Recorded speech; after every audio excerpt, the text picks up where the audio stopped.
Sir काय सांगाल, आज नागपूर दौरा आहे, रामटेकलाही जाणार आहे. आज खऱ्या अर्थाने नागपूरमध्ये संघटनात्मक कामाचाही दौरा आहे आणि बरोबर आमचे सन्माननीय राज्यमंत्री आशिष जयस्वाल यांच्या प्रयत्नाने रामटेकला आपण जी एक नवीन चित्रनगरी उभी करतो पाहतो आहोत, त्या संदर्भामधल्या सुद्धा काही बैठका आणि काही भेटी आहेत.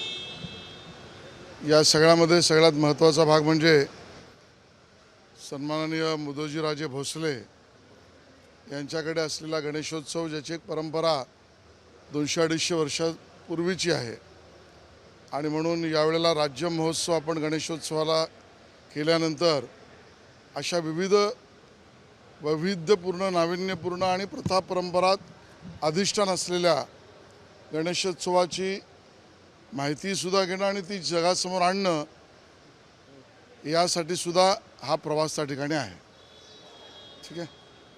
सर काल मॅचवरून काल बराच रणकंटक पाहायला मिळाला. उद्धव ठाकरेकडून राज्यभर मोठी टीका करण्यात आली आहे. कालच्या मॅचची मला असं वाटतं की भारतातल्या जनतेला केंद्र सरकारचा निर्णय पूर्णतः कळलेला आहे. ही भारत पाकिस्तान दौरा किंवा भारत पाकिस्तान मॅच नव्हे. भारत सरकार भारत पाकिस्तान मॅचसाठी प्रस्ताव देणारी नाही, प्रस्ताव मान्यही करणार नाही. काल झालेली मॅच ही एका आंतरराष्ट्रीय स्पर्धेचा भाग आहे. एका आंतरराष्ट्रीय बहुराष्ट्रीय स्पर्धेमध्ये भारताने खेळू नये अशी भूमिका भारतवासियांची नाही. ऑपरेशन सिंदूर आणि त्या माध्यमातून आतंकवाद्यांचे अड्डे उद्ध्वस्त केले, आतंकवाद्यांना यमसदनास पाठवलं, हे आपल्या भारतीय सैनिकांचं कर्तृत्व आहे. काल मॅच जिंकल्यानंतर सुद्धा आपल्या कॅप्टन सूर्या यांनी हा विजय त्या ठिकाणी देशाच्या पहलगामच्या हल्ल्यानंतर केलेल्या सैनिकांच्या एका अर्थाने कर्तृत्वाला अर्पण केलेलं आहे. आणि म्हणून आंतरराष्ट्रीय स्पर्धेत भारताने खेळू नये अशी बाजू मांडणं ही उद्धव ठाकरे यांची अतार्किक आहे, अप्रासंगिक आहे. आणि उद्धव ठाकरे यांच्याच भाषेत सांगायचं झालं तर जिथे जिथे पाक नाव येईल त्याला त्यांचा विरोध असेल तर उद्यापासून उद्धव ठाकरे आले पाक पण खायचं बंद करतील. आता isakal.com आहे देशातील नंबर 1 ची मराठी न्यूज वेबसाईट. प्रत्येक अपडेटसाठी isakal.com ला नक्की भेट द्या. मुंबईमध्ये वडाळा परिसरात मोनोरेल बंद पडली आहे. पुन्हा एकदा घटना घडते. कसं पाहता? वारंवार अशा घटना होणे. नाही, मला याची पूर्ण माहिती नाही आहे, पण मी माहिती घेईन. पण अशा घटना घडल्या असतील तर त्याची चौकशी जरूर करू. काल अशोक चव्हाण असं म्हटलं की कुठंतरी माझ्यावर 2008 ते 10 मध्ये अन्याय झाला, त्यामुळे कुठंतरी भाजपनं सन्मान केला, मी खासदार झालेलो आहे, कुठली चूक नसताना मला पायउतार करण्यात आलं. खंत व्यक्त केली, भाजपनं घेतलं तर सन्मान आहे. भारतीय जनता पक्षाने सन्मान केला अशी जर भावना त्यांनी व्यक्त केली आहे तर काँग्रेसमधल्या अन्य आमदारांना आता तो सूचक आहे. त्यामुळे जे पाईपलाईनमध्ये आहे ते आता बाहेर येतील. काल शरद पवार गटाचा नाशिकमध्ये मेळावा पार पडला. असं बोललं जातं की त्यामध्ये वोट चोरी कशा प्रकारे केली जाते असे प्रात्यक्षिके दाखवण्यात आले. असे जर ही भूमिका राष्ट्रवादी काँग्रेस शरद पवार गटाची असेल तर सर्वात पहिलं शरद पवार गटाच्या नेतृत्वाने रोहित पवार आणि सुप्रिया सुळे यांचा राजीनामा घ्यावा.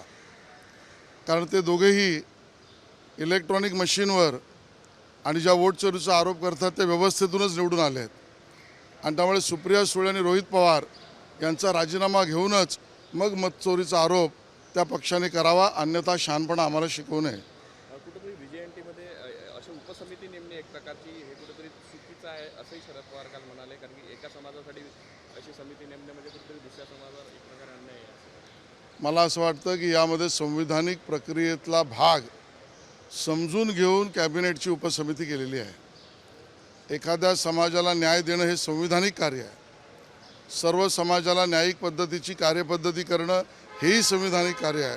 आणि त्यामुळे एखाद्या समाजाच्या बाबतीमध्ये अशा पद्धतीच्या भावना व्यक्त करणं हे कितीपत संविधानिक आहे शरद पवारांनी सांगावं. काँग्रेसचे नेते विजय वडेट्टीवार यांनी काल आरोप केलेला आहे की भाजप सरकार कुठेतरी बनवाबनवी करते आहे. मुख्यमंत्री म्हणतात आम्ही कोणाचंही नुकसान होऊ देणार नाही आणि काँग्रेसकडून असे आरोप केला आहे. नागपुराने मोर्चा काढला जातो. भारतीय जनता पक्ष किंवा महायुती किंवा या सरकारची भूमिका स्पष्ट आहे.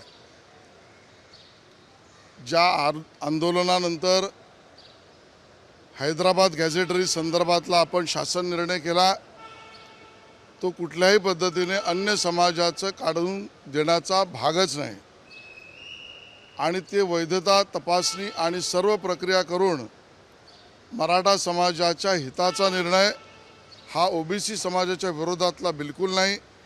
ओबीसी समाजाचं आमचं काहीच काढणार नाही, त्यांना त्रास होईल, नख लागला जाईल असा कुठलाही निर्णय केलेला नाही.